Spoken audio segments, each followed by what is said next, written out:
Laissez-moi commencer en vous souhaitant une belle année 2007, que toute 2007, mon Dieu, je viens de réaliser. On recule? Ou on avance, je ne sais plus, c'est Back to the Future.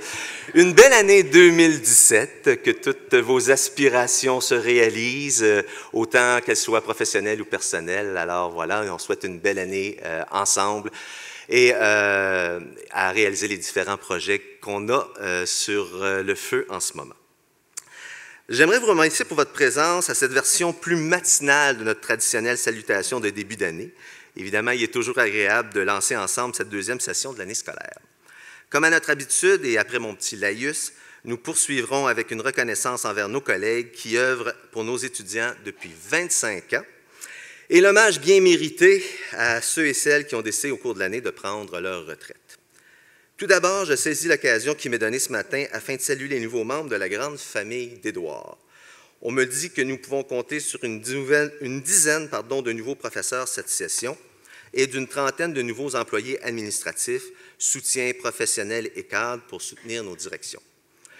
Je sais qu'un bon nombre sont présents ce matin, alors je vous demanderai de vous lever pour qu'on puisse vous accueillir dignement et qu'on puisse vous applaudir, tous les nouveaux.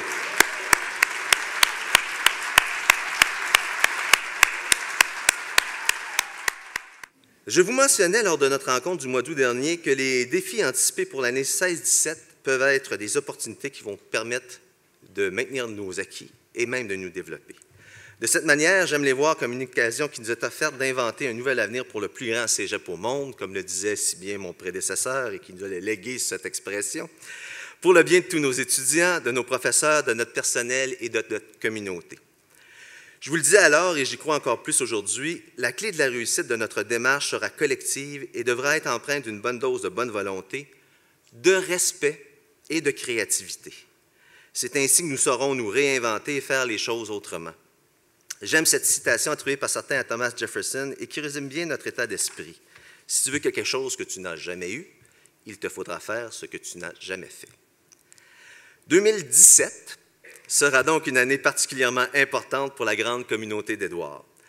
Elle sera une année charnière qui permettra de franchir plusieurs étapes de notre développement, et ce, afin d'assurer l'avenir du cégep et de son école nationale. Je vous propose d'en aborder 4 ce matin. Tout d'abord, parlons de l'épineuse question des finances, dont nous avons déjà parlé au mois d'août dernier. Et je vous promets, on va faire ça bref, puis rapidement, on va commencer à regarder vers l'avenir, vers les projets. Je pense que nous pouvons enfin voir une lumière au bout du tunnel. L'amélioration de nos finances ne s'est pas faite sans heurts ni sans difficultés, vous le savez tous, et on n'est pas encore tout à fait sorti du bois. Nous sommes partis de très loin, même si nous ne pouvons pas encore crier victoire, car beaucoup de facteurs demeurent toujours à être confirmés avant d'en arriver là, nous sommes certainement sur la bonne voie. Tout d'abord, je tiens à nouveau à ce que nous levions notre chapeau collectif à toute l'équipe des finances. Sous le leadership de son équipe de gestion, nous avons pu affiner notre compréhension des processus en place au cégep, solidifier nos systèmes de gestion et de vérification et assainir nos finances de façon générale. Comme je vous le disais, le voyage n'a pas été facile. Tous, et je souligne le tous ici, employés, syndicats, étudiants, ont dû mettre l'épaule à la roue et au nom du conseil d'administration, dont je salue la présence de notre président ici, M. Paul Saint-Onge, je tenais sincèrement à vous remercier de tous les efforts qui ont été consentis. Ils portent leurs fruits. Même si la vigilance doit demeurer, l'avenir s'annonce meilleur. Les turbulences semblent vouloir se terminer. Il nous faudra reprendre le chemin perdu depuis les 5 dernières années. Les annonces gouvernementales nous indiquent un réinvestissement certain en éducation. Reste à voir concrètement ce que les dernières représenteront pour le cégep. Voilà pour les finances. Chapitre suivant, le plan stratégique.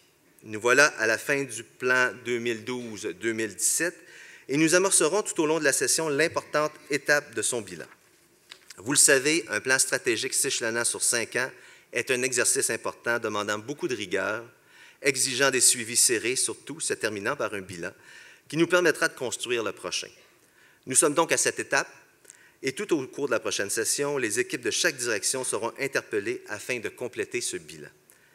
Qui parle de la fin d'un cycle parle nécessairement du début du prochain. Tout en terminant le travail du bilan du plan stratégique 12-17, nous allons entamer celui qui nous mènera vers les différentes étapes afin d'élaborer le prochain qui devrait s'échelonner de 2018 à 2023. Au cours de l'année, vous serez ainsi interpellés afin de participer à une réflexion collective sur l'avenir de notre cégep. En effet, j'aimerais vous donner l'occasion de vous exprimer sur notre prochain plan. Lors des pauses du DG, que j'ai tenues sur nos 2 campus en décembre dernier, nous avions discuté de certaines avenues possibles pour cette consultation. Nous vous proposons donc une démarche d'ici la fin de la session. Ainsi donc, l'an prochain, à pareille date, et si la tendance se maintient, je devrais vous entretenir de la teneur de ce nouveau plan stratégique qui devrait s'articuler notamment autour d'un projet pédagogique novateur qui constitue notre 3e étape importante, le fameux projet déclinique dont vous avez peut-être entendu parler.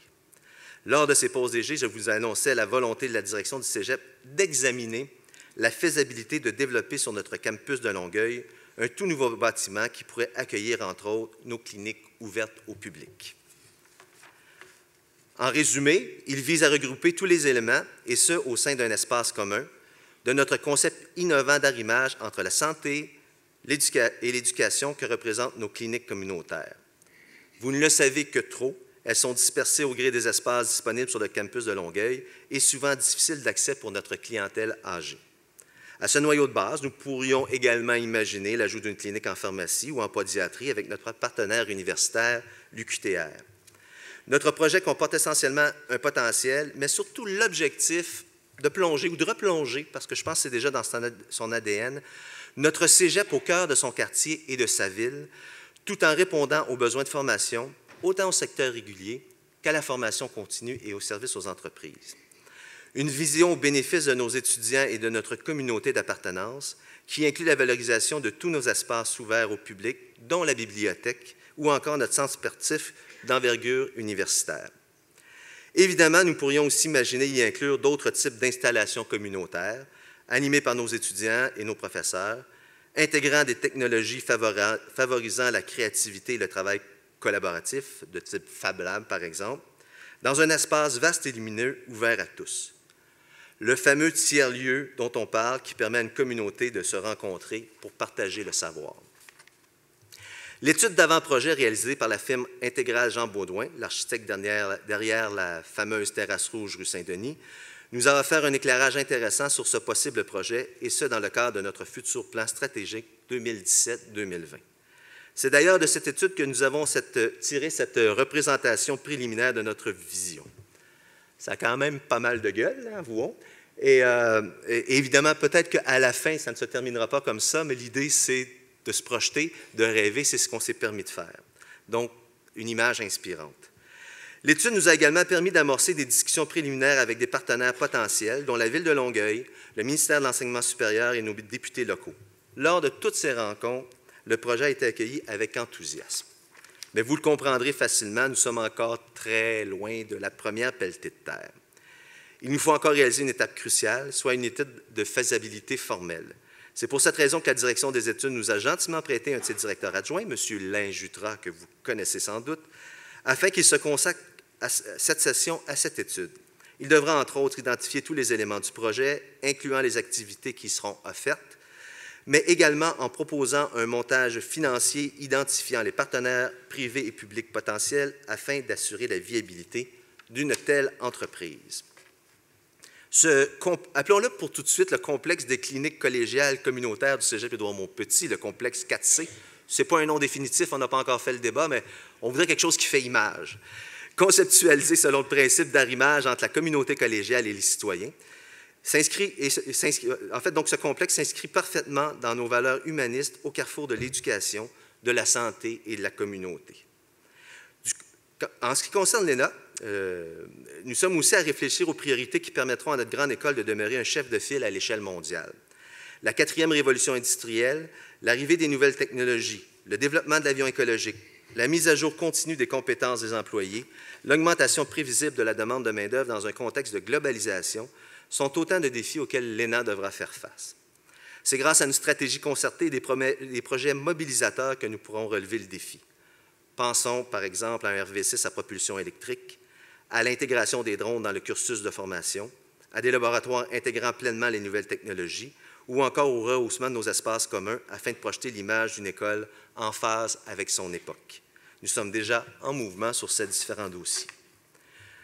Nous sommes même à évaluer si les lieux actuels sont suffisants pour faire face à tous ces besoins émergents. Qui sait si nous ne devrons pas agrandir au cours des prochaines années.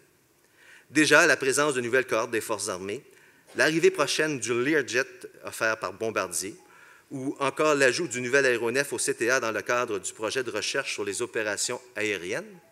Qu'est-ce que j'entends? Les opérations aériennes représentent des défis logistiques qui nécessitent une concertation de tous les acteurs. Et il y a un travail extrêmement important qui a été fait déjà cette session pour pouvoir faire face à l'ensemble de ces besoins. Je remercie toutes les personnes concernées qui ont mis du temps, de l'énergie à s'assurer que notre ENA fonctionne à plein régime. Enfin, parlons un peu célébration. Ce sera le 50 ans des cégeps cette année. La session d'hiver verra le début des travaux préparatoires aux festivités entourant les 50 ans du cégep qui seront célébrés toute l'année 2017-2018. C'est la quatrième et dernière étape importante que nous traverserons cette session. Quoi de mieux que de saisir l'opportunité que nous offrent les célébrations du 50e anniversaire du Réseau collégial du Québec afin de prendre le temps de nous rappeler d'où l'on vient, où nous sommes et surtout, quelle sera notre future destination. Vous le savez certainement, notre cégep fut l'un des 5 premiers établissements à joindre le réseau des cégeps. L'externat classique de Longueuil, notre aïeul confessionnel dirigé par les franciscains, inauguré en 1950, deviendra le 14 septembre 1967 le cégep Édouard-Montpetit. En fait, si nous voulions être historiquement exacts, nous pourrions facilement dire que nous célébrerons en septembre prochain nos 67 ans d'existence à titre de maison d'enseignement à Longueuil. Afin de célébrer dignement, mais avec sobriété, cet anniversaire, nous sommes présentement à préparer une série de propositions d'activités, d'événements et de gestes qui s'échelonneront tout au long de l'année scolaire 2017-2018. Les célébrations des 50 ans des cégeps auront également une portée nationale, et ce grâce à la Fédération des cégeps qui organisera également une série d'événements significatifs tout au long de l'année et en collaboration avec de grandes institutions québécoises, dont entre autres l'Orchestre symphonique de Montréal et le Musée des beaux-arts. Donc, tout au long de la session d'hiver, vous serez interpellés directement par vos différentes directions, mais aussi par la direction des communications, chef d'orchestre de ces célébrations, afin de recueillir suggestions, commentaires, idées qui pourront bonifier la programmation des festivités. Il n'en tient qu'à nous tous, collectivement, de faire de ces fêtes du 50e des célébrations à notre image et impliquant l'ensemble de notre grande communauté édouardienne. Comme vous le voyez, c'est tout un programme qui nous attend pour les prochains mois. La condition gagnante, afin d'atteindre avec succès toutes ces importantes étapes sur notre chemin, demeure notre devoir de travailler collectivement avec l'objectif du bien commun en tentant d'éviter les nombreux pièges. J'étais vraiment mauvais pour ce paragraphe-là. Je reprends parce que c'est important ce que je suis en train de dire là. Je répète, et ça sera on dit qu'en enseignement, la répétition est une nécessité. La condition gagnante, afin d'atteindre avec succès toutes ces importantes étapes sur notre chemin, demeure notre devoir de travailler collectivement avec l'objectif du bien commun en tentant d'éviter les nombreux pièges que nous pourrions rencontrer sur notre chemin. Un défi que je ne suis capable de relever avec le brio que je vous connais. La coutume, lors des discours de la rentrée, voulait que je vous résume les grands projets des directions pour la prochaine session et vous rappelle les activités qui seront à l'horaire d'ici décembre. Tout comme lors de notre rencontre d'août dernier à l'ENA, cette information vous sera transmise la semaine prochaine par l'entremise d'un info cégep spécial rentrée, accompagné d'un tableau des activités qui ponctueront nos 2 campus tout au long de la session et de la vidéo de mon intervention. Donc, vous pouvez me revoir si vous avez envie, mais surtout de notre hommage qui suit dans quelques instants. Je termine en vous saluant, mais surtout en vous remerciant de votre dévouement renouvelé envers nos étudiants et nos étudiantes. Par ailleurs, on a même une petite délégation qui sont venus entendre quels étaient nos projets pour cette session-ci. Et évidemment, notre souhait, c'est de travailler collectivement, et cela, bien sûr, inclut les étudiants tout au long de la session, à trouver des solutions pour faire de notre cégep un milieu de vie incomparable. Là-dessus, bonne rentrée à tous. Merci.